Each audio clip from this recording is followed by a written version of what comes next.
Who knew this was going to have legs? And I will die on the cross that God does not vote for certain football teams. I'm just going to say. Oh my goodness, you all.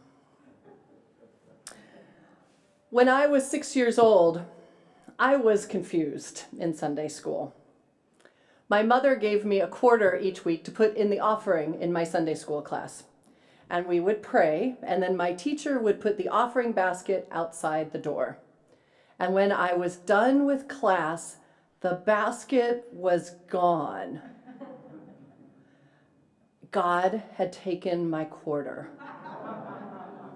And I couldn't figure out what God needed with it. Luckily, my understanding of God and money and generosity evolved. In college, I was confused by religion again. A beloved young woman was killed in a car accident, and I was enraged by a God that I thought could control that, and I couldn't figure out why he would let that happen. Luckily, I was also in a religion class that semester called Why Bad Things Happen to Good People. My understanding expanded and my faith evolved. In my 20s, I found feminist paganism. I learned that I didn't need a minister to help me connect with the divine. I found faith in nature and in the miracles of the seasons. I grew so much in my faith during that time. I evolved a lot.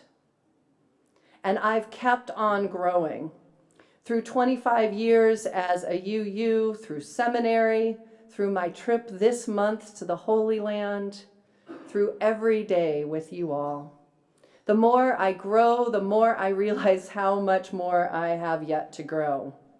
I've come to embrace it, to expect it, and yes, even to delight in it. As a faith, we have grown so much also. Unitarians were originally named because they rejected the Trinity. They believed that God was once, hence Unitarian. Universalists didn't believe that only some went to heaven.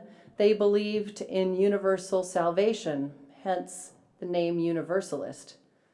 But just to be clear, as we heard with Reverend Patrice's statements of faith, both the Unitarians and the Universalists were strongly Protestant Christians.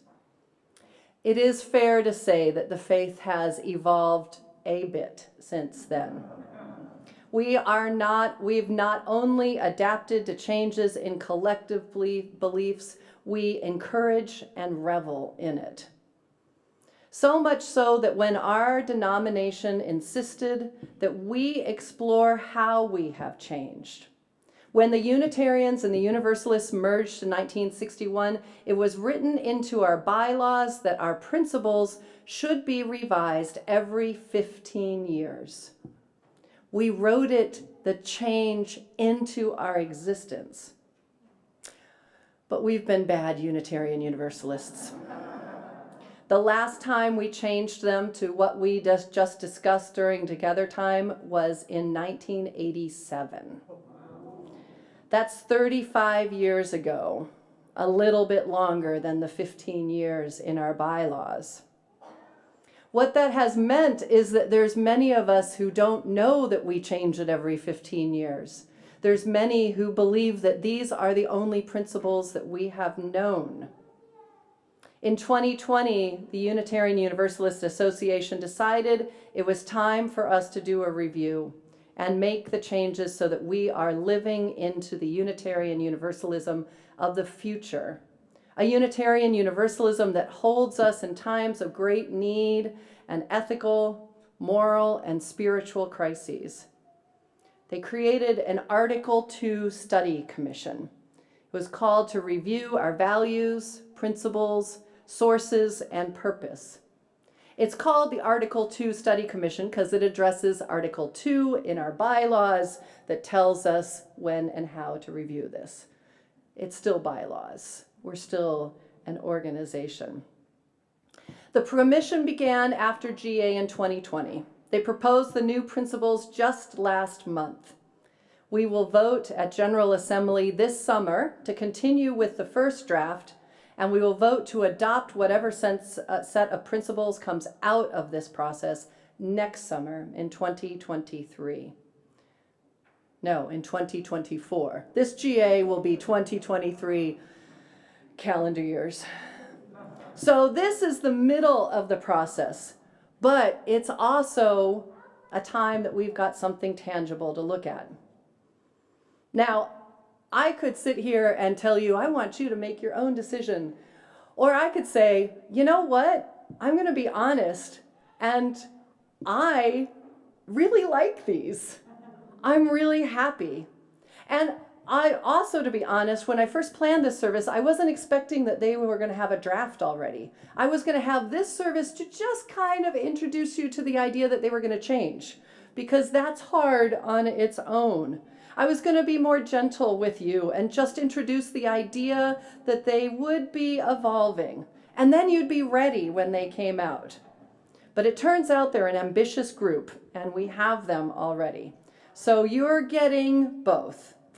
Surprise, they're changing. And here they are. It's okay. I have faith in you. You can handle this. I'll be with you. The truth is that we proudly say that we don't have a creed or a statement of belief. And then most of us talk about our principles, which is as close to a statement of belief as we get. It's a complicated message. Few of us, except that, as we noted, the kids can remember them all. But we cling to them as if they define this faith. But we also cling to the fact that we grow and change and evolve. So this is our chance to see if we are defined by the principles created in 1987 and modified slightly since then, or if we are committed to change and grow. We are reading the new principle or shared values together. I'm going to have the text on the screen here. If you want to read the rest of what's being proposed for Article 2, there's a page before and after this, and there is a QR code that Gio taught us how to use. Now, like I said, I actually love these new principles. My mentor is one of the people on the committee, and I've had the delight to hear about how they have spent the last 2 years wrestling with, talking about, challenging, and exploring these principles. I love that they're not numbered like the last ones were. They're circular. None is more important than the other. I love that they come out in 3 different levels. The first layer is a word, then a sentence to kind of explain the word, and then a covenantal sentence that calls us into action. I love that those layers allow us to look at them on a basic and memorable level, then to explore them deeper, and then, importantly, to think about how we live into them. I love that the things that I love most about the old principles, including our 8th principle, are included in them. And I love that they challenge me to stretch a little bit and grow. But I'm not telling you that you have to love them. Who am I kidding? If I told you you did, you wouldn't anyway. You're going to have your own opinions.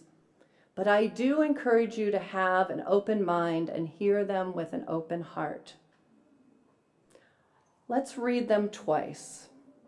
The first time, I'm going to read them to you. And if you can, I would like you to take your analytical brain and just put it right over here. All right? I am going to ask you to open your heart. I want you to think about how you feel when you hear them. Just be with them. You don't need to analyze them on the first go. The second time, you can engage a little bit more of that brain and think about it. and we'll read part of it out loud.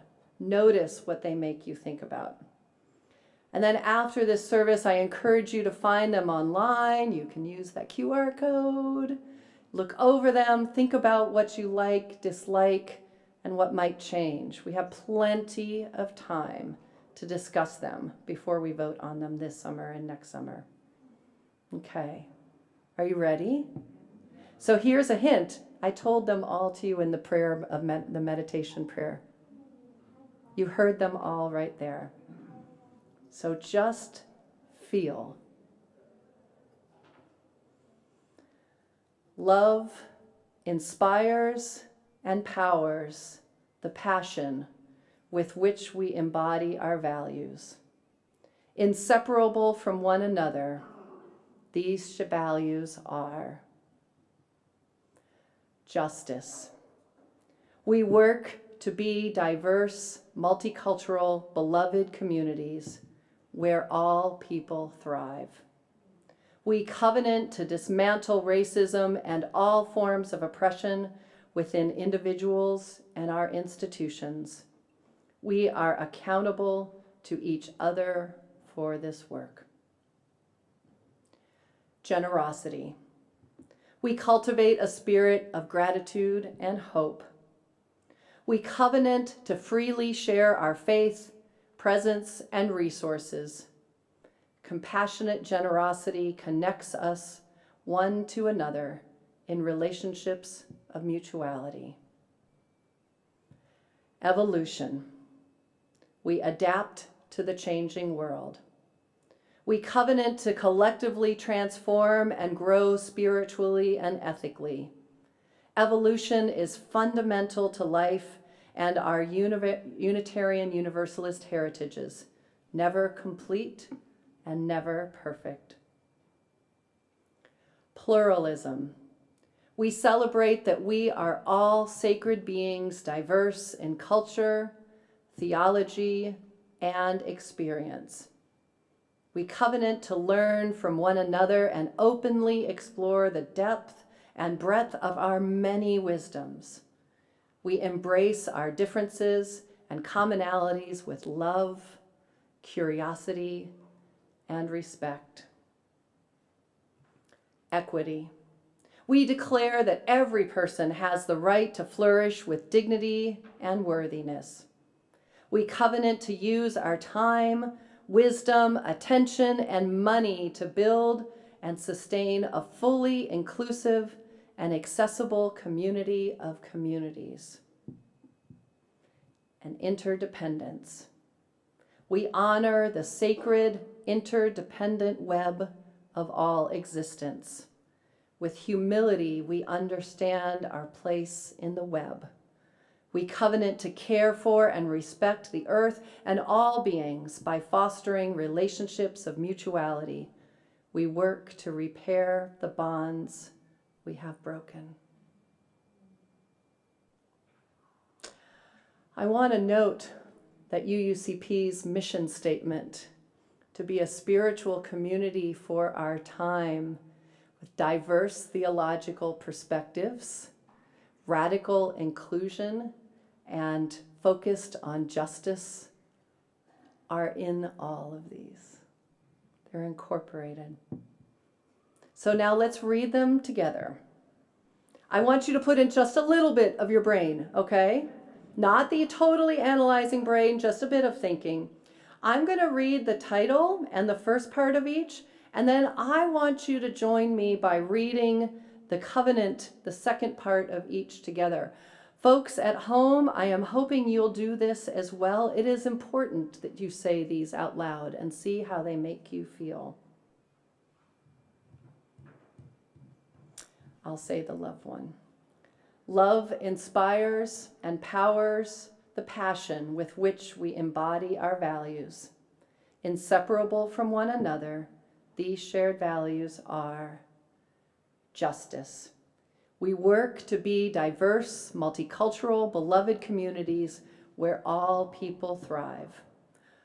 We covenant to dismantle racism and all forms of oppression within individuals and our institutions. We are accountable to each other for this work. Generosity. We cultivate a spirit of gratitude and hope. We covenant to freely share our faith, presence, and resources. Compassionate generosity connects us to one another in relationships of mutuality.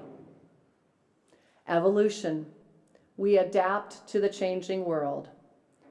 We covenant to collectively transform and grow spiritually and ethically. Evolution is fundamental to life and to our Unitarian Universalist heritages, never complete and never perfect. Pluralism. We celebrate that we are all sacred beings, diverse in culture, theology, and experience. We covenant to learn from one another and openly explore the depth and breadth of our many wisdoms. We embrace our differences and commonalities with love, curiosity, and respect. Equity. We declare that every person has the right to flourish with dignity and worthiness. We covenant to use our time, wisdom, attention, and money to build and sustain a fully inclusive and accessible community of communities. And interdependence. We honor the sacred interdependent web of all existence. With humility, we understand our place in the web. We covenant to care for and respect the earth and all beings by fostering relationships of mutuality. We work to repair the bonds we have broken. I invite you to see how that is feeling on you. Felix is helping with the interconnected web. Thank you, Felix. I often say that it is important what we believe. Because if we are intentional about what we believe, then it dictates how we live. So these are not just words. They are important. They not only reflect where we stand now, but even importantly, more importantly, they shine a light to where our highest aspirations are. They guide our thoughts, our actions, and how we want to be in community. I have changed over the years. I know you all have changed as well, and our faith has changed. We continue to change, and it's not always easy, but it is how we grow. I look forward to exploring these with you, to hearing from you as to what you think about them, to growing with you, and importantly, to moving our faith into the future. May it be so.